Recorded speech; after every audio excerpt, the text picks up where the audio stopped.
Yes, yes. And I support even, I think we have a couple of school-based in District 9, so at least one I know of, yeah.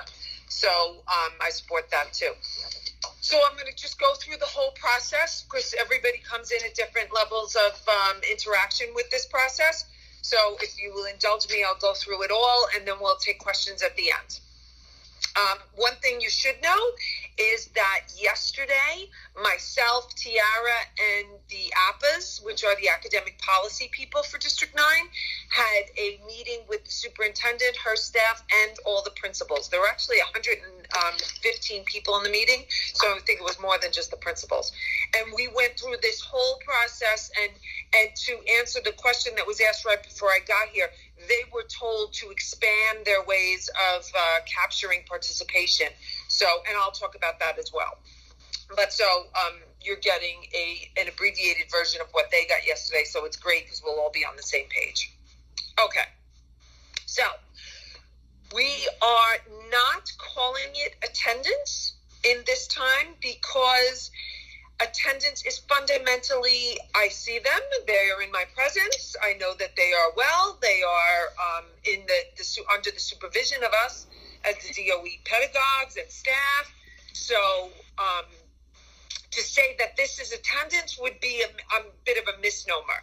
So what we're calling this now is engagement, participation. Those are the word. Participation in remote learning, engagement in online instruction. Those are the terms that we're using. We're not calling it attendance. So the way it happens is every day, every school day, in STARS Classroom, which was one of our online, it's the same program that they use to schedule the school and put the programming in. STARS Classroom generates an Excel spreadsheet every morning.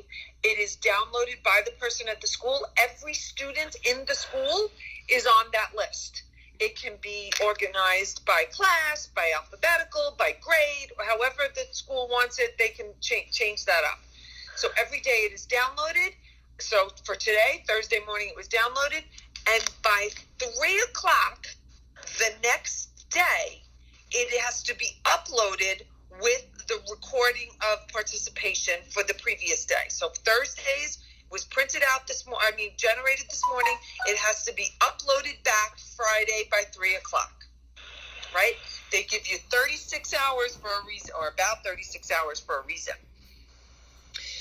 So on that sheet of every student, we are going just like on an ATS bubble sheet. There are a lot of mirrored policies and systems in this new system. So just like an ATS bubble sheet, everybody is assumed present until they get the little bubble that marks them absent, right? So in this system, everybody on the STARS Classroom spreadsheet is assumed present until they are recorded no. The mark no has to be next to the student, and then they are not participating for the day. How do we record? So how do we determine this process? From Central, that we went out on March 17th, this whole system began to develop. It was said that the principal decides. It is the principal's decision what means participation, how it is collected, all of those things are a principal decision. A lot of schools went through a lot of different things and are still changing and trying. One school had it that, everybody has to check in with their homeroom teacher at 11:30, or every school had it that there had to be a check-in. They had to answer a certain question on Google, all this craziness.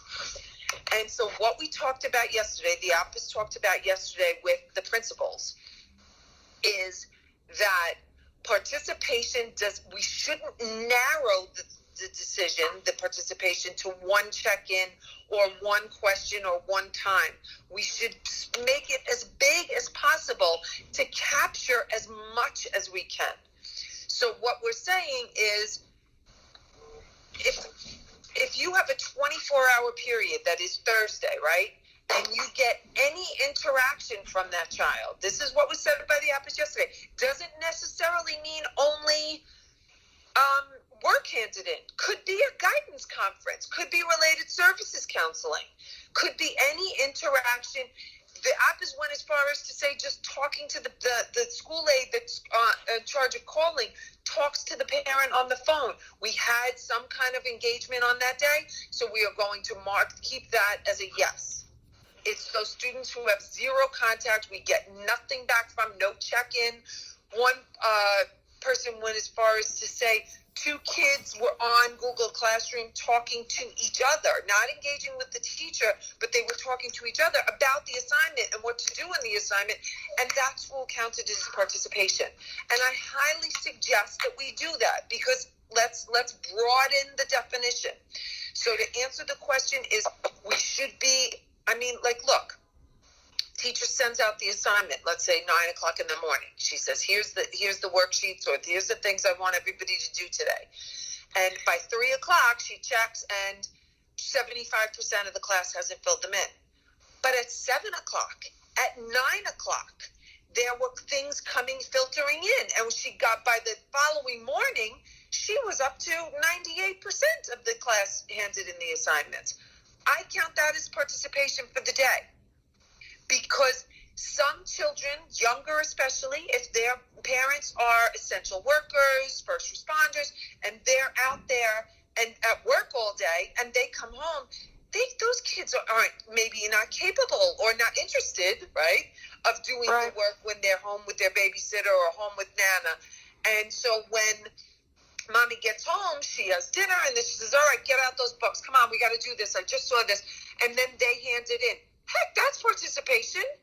So that's why I'm recommending is that we broaden the definition, and then we include basically that 24-hour period of Thursday, what's today's date? April 16th. So that's, but ultimately it is the principal's decision. Now, as principals, as this data right now, they have to upload it every week into STARS. Next week, we're going to start to see how many kids participate on a given day, and we're going to start to be able to look at that data. Principals, right? Everybody wants their attendance to be up.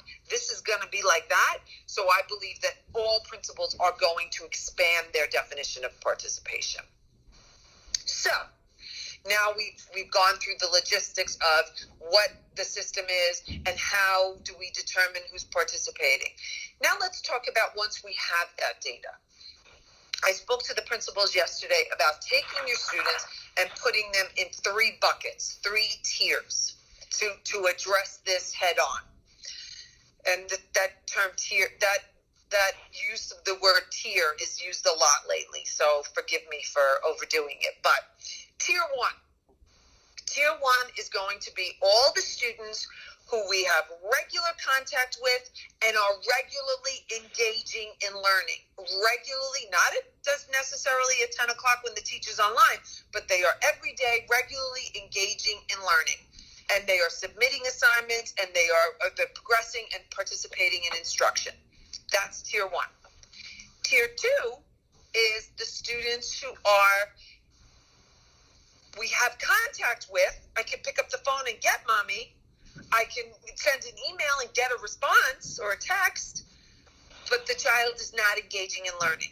So I have contact, but the engagement is so sparse, like it was once 2 weeks ago and that's it, or it's like one dribble-drabble of something once a week and that's it. That's not really participating full force. So that's a Tier 2 student, and I'll get back to them later. Tier 3 students are the students who we have had zero contact with since March 23rd when remote learning started.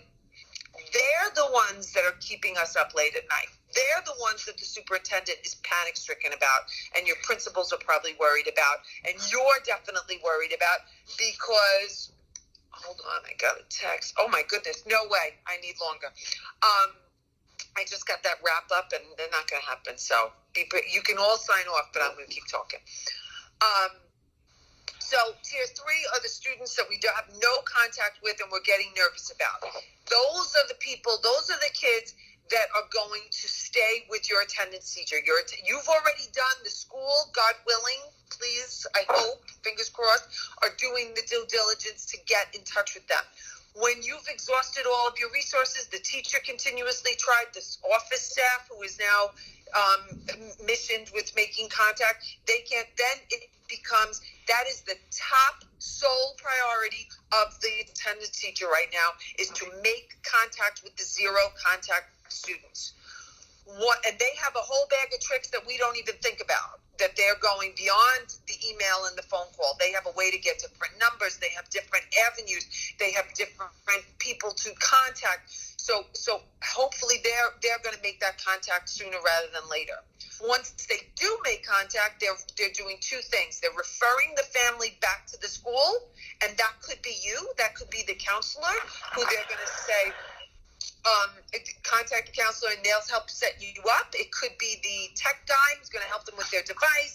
It could be the assistant principal. That's up to the school. But they're going to refer the family back to the school for engagement, and then they are going to inform the school, the designee, the STARS designee, or the principal, or you, or all of the above, and say, hey, finally got in touch with Kelly Von Honey. Here's the number I used. Here's the situation. And that's it. And then you can open that channel of communication. So then that child goes from tier 3 to tier 2. And hopefully that's going to happen a lot.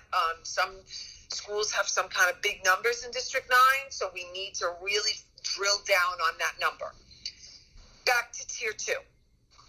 Tier 2 is kind of where you're going to live a lot more, because the tier 2, we're going to put them in two separate categories as well. What's the tier 2? I'm going to quiz you for a second in your head. What's the tier 2 again?